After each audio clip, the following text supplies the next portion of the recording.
Hoş gördük benim sevimli milletim.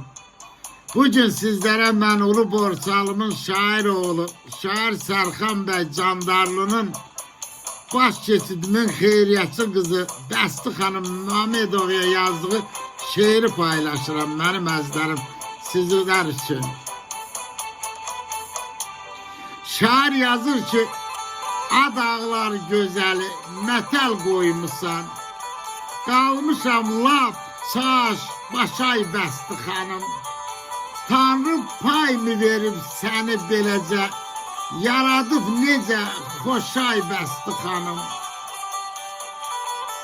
Heç xeyirdən, şərdən durmadın gendə, olub səxavət də var halda səndə.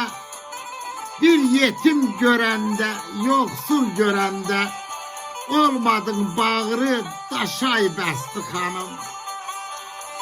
Xəyal cavanlıqda, gözəllikdədir. Ömür gün dayanmır, tələsir gedir. Laylalı beşiyin baş keçidədir. Şahiddir o dağ, döşay Bəsti xanım.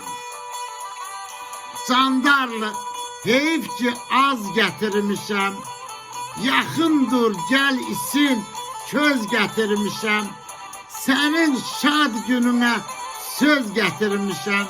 Gəlmədim bekar, boşay Bəsti xanım. Gəlmədim bekar, boşay Bəsti xanım. Sağ olun dostlar.